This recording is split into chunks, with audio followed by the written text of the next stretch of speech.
Who were arrested in Punjab? Fakhruddin and Dr. Satyapal.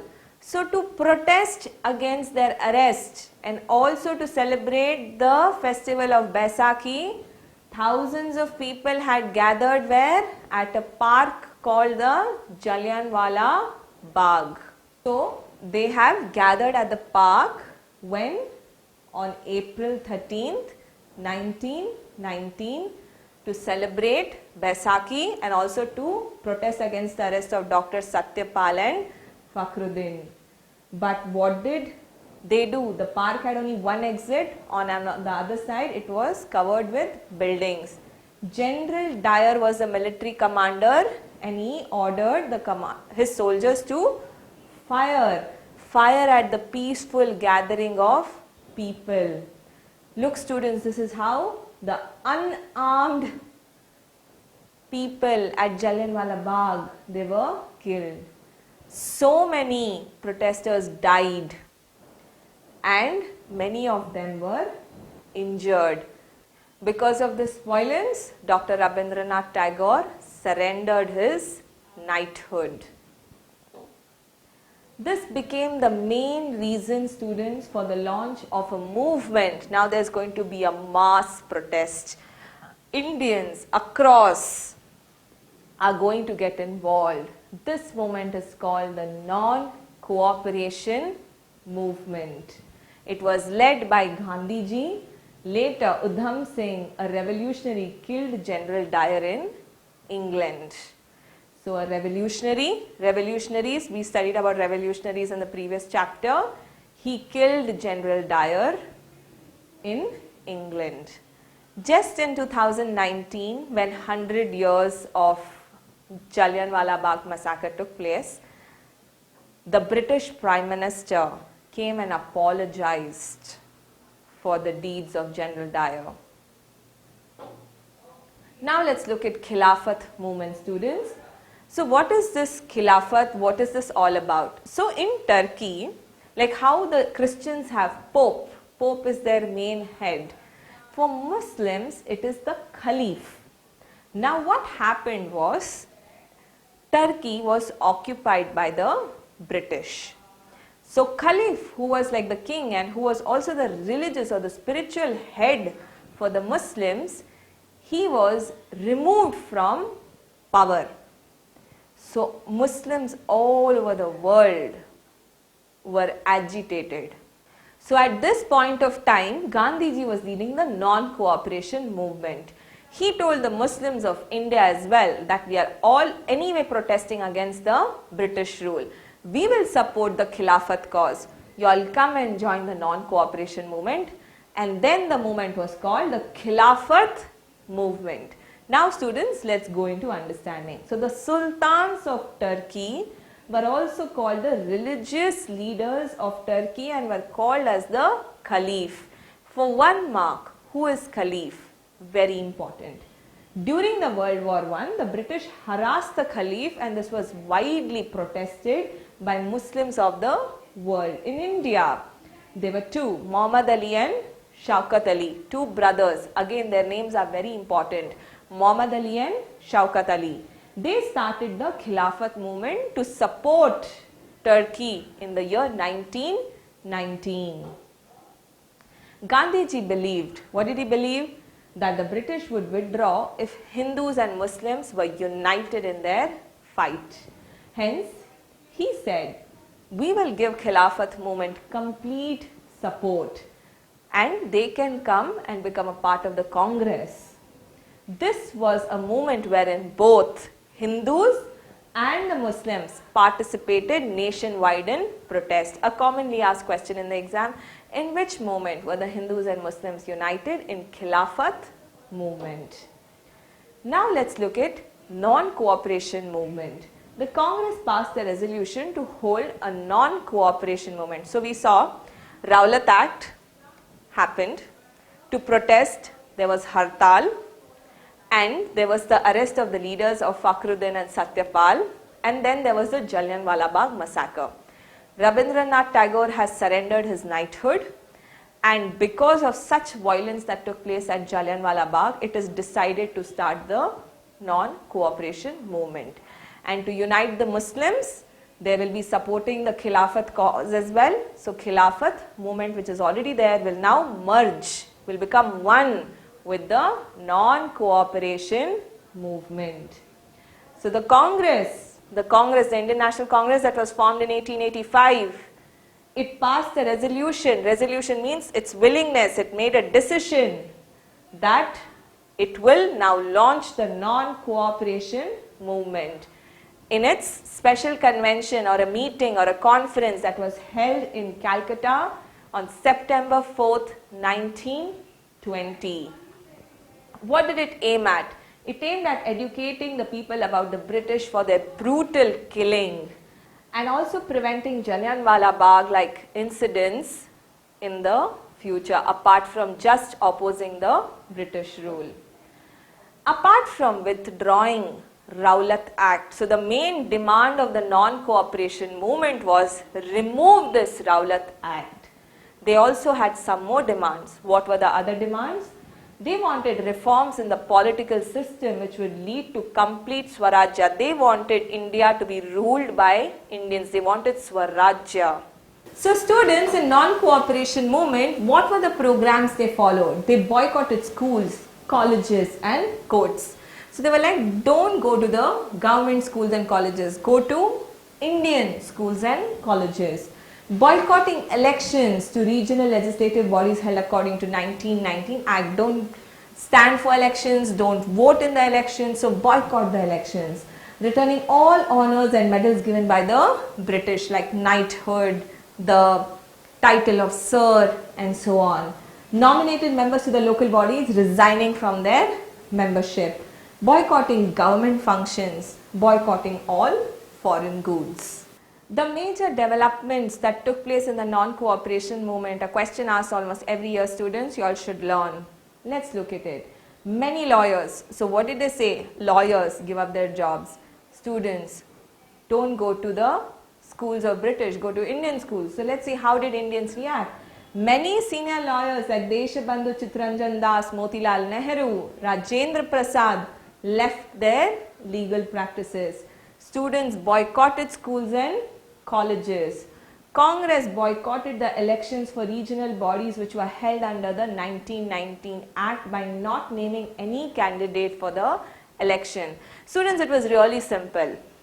Their way of protest was, okay, how does the government function? When the courts are running normally, when schools and colleges are functioning normally, when elections are being held, we will not support any of this. If you are a lawyer, don't go to the court. If you are a student, don't go to school and college. If you want to participate in elections, don't participate.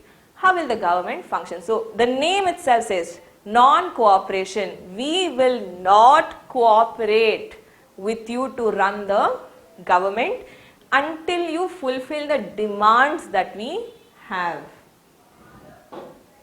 Many national institutions like Kashi Vidyapeeth, Gujarat Vidyapeeth, Bihar Vidyapeeth and Jamia Millia Islamia Rashtriya Vidyalaya were established. So they may say, they're telling the students, right, boycott going to schools and colleges. But what will the students do? They will go to Indian institutions. They opened Indian institutions for education now. So a lot of universities were established. Stop going to the British schools and colleges, come to the Indian schools and colleges. Rabindranath Tagore returned his knighthood. We don't want any awards, gifts, anything from British. So at this point, Rabindranath Tagore gave away his knighthood. Common people and women donated liberally to the Congress. So women, common people, everybody came out and made donations to the Congress. So shops selling foreign goods were boycotted and foreign clothes that people had, they came out in the open and they would burn it as a way of protest. The visit of Prince of Wales in 1921 was opposed. So whenever the prince and the kings and queens would come to India for a visit, the British government would spend a lot in welcoming them, in hosting them. So we as Indians, we opposed the visit. So these 7 points, students, you all should know at least 4 to 5. So what happened? Okay, we protested. We stopped cooperating with the government. What impact did it achieve? Let's see. Though many of the aims remained unachieved, we had so many aims, we didn't achieve those aims, but it created deep impact. The freedom movement became people's movements.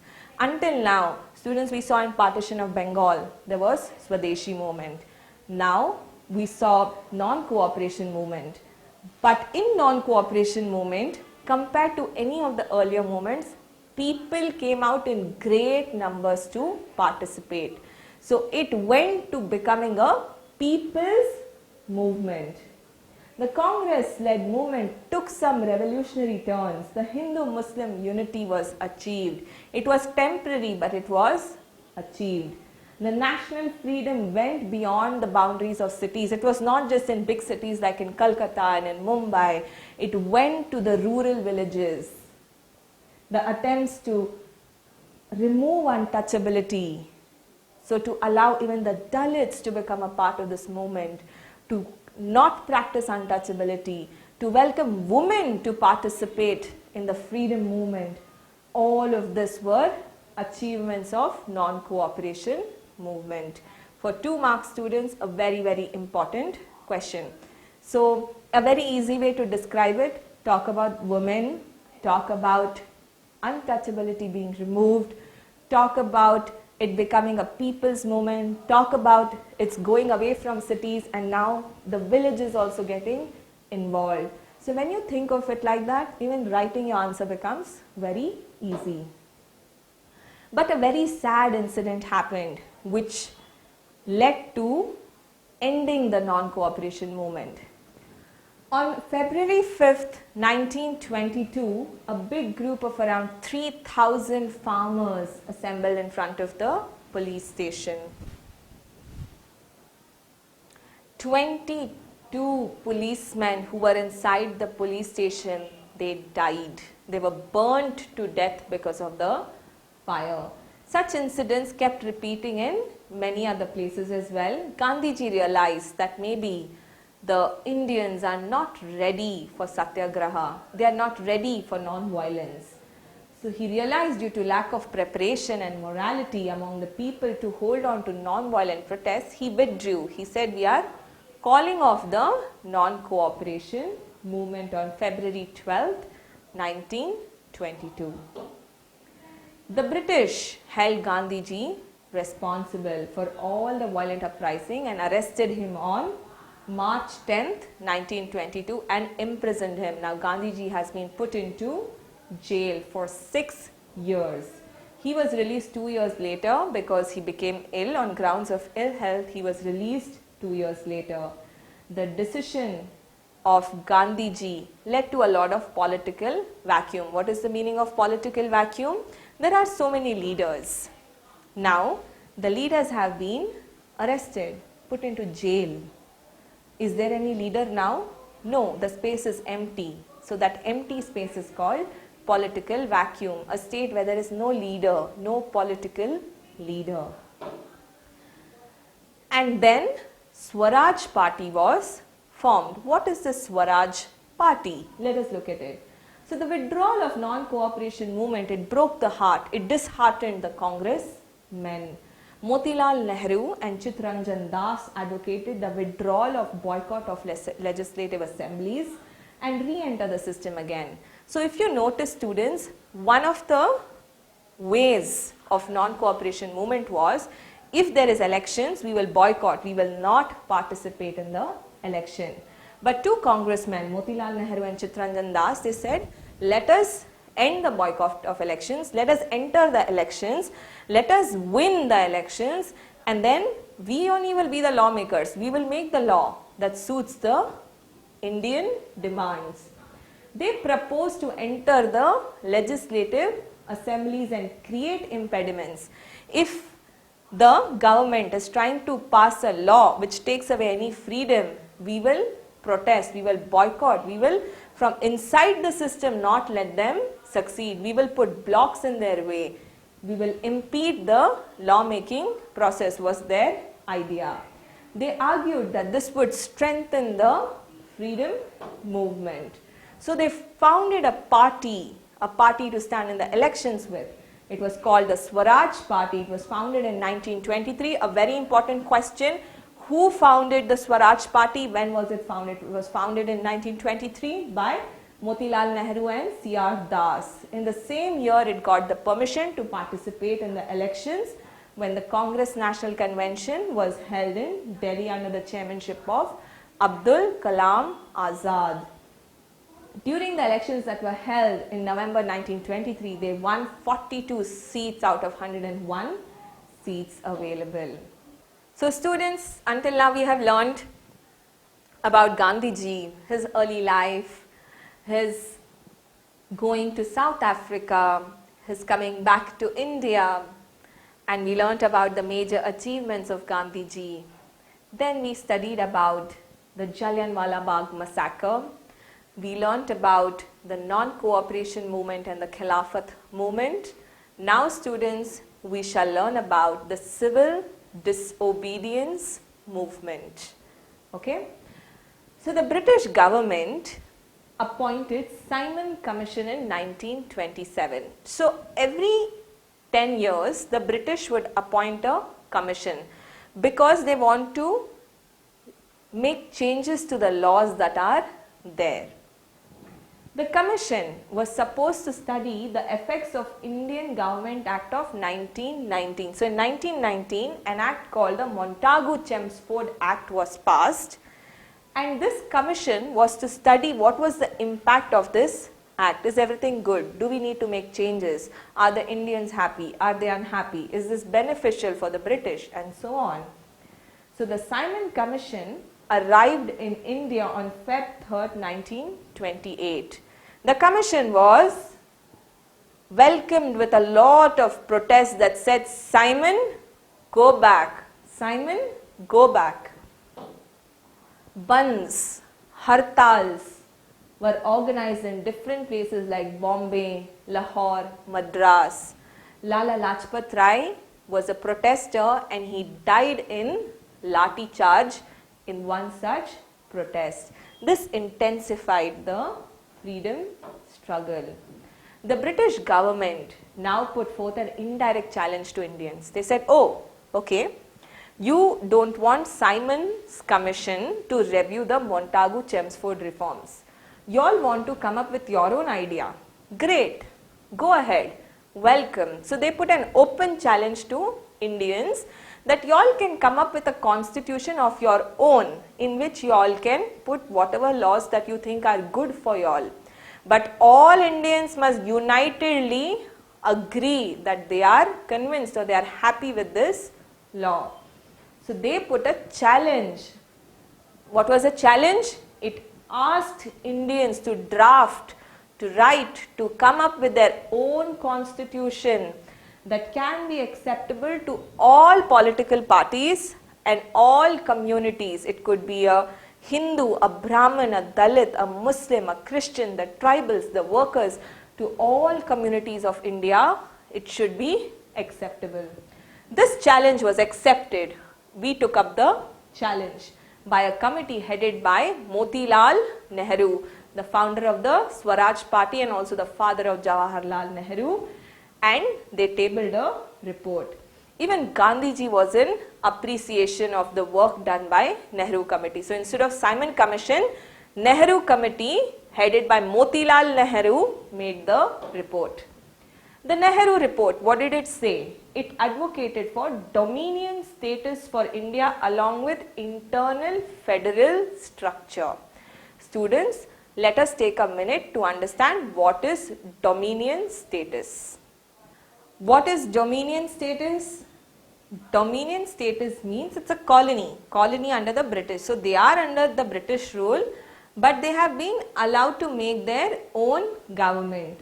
So self-government is allowed, but three things are not under the control of the government. What are they? Defense, communication, foreign relations. So other than these three things, they have self-government on all topics. This is the meaning of dominion status. What is internal federal structure? Federal structure is nothing but the relationship between the state governments and the central governments.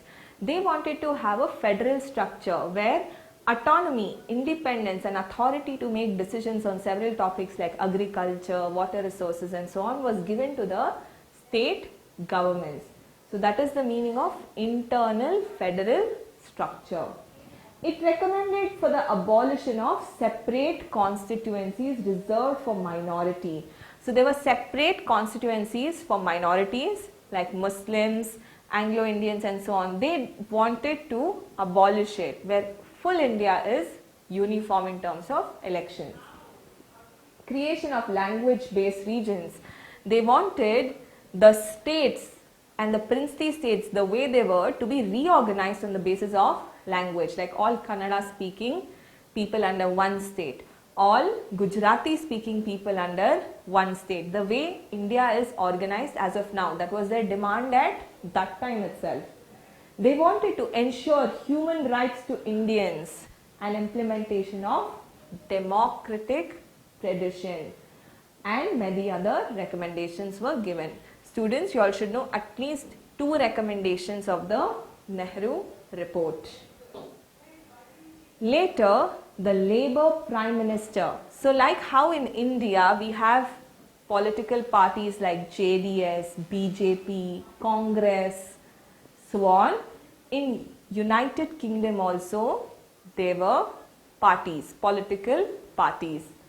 The Labour Party was the party that was ruling at that time.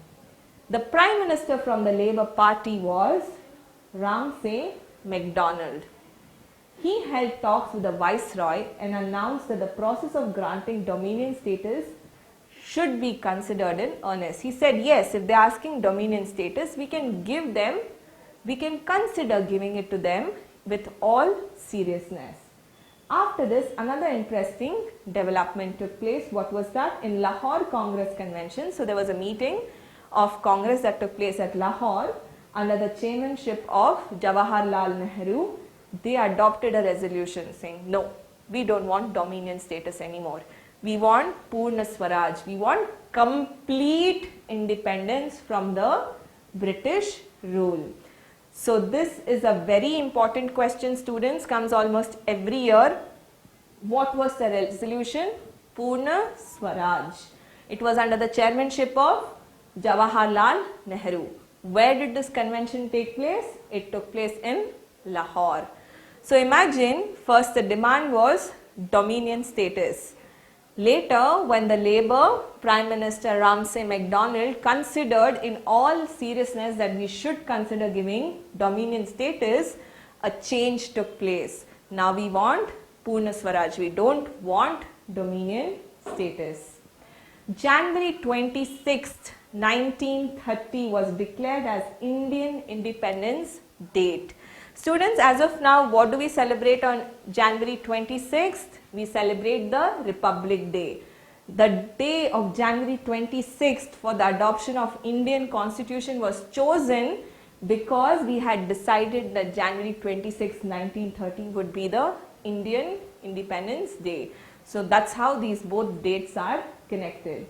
In this convention, they decided that Gandhiji should start the civil disobedience movement to achieve Purna Swaraj.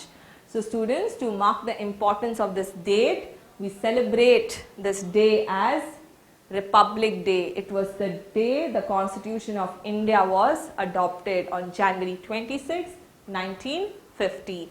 A very important question, mostly asked, what is the significance of this date?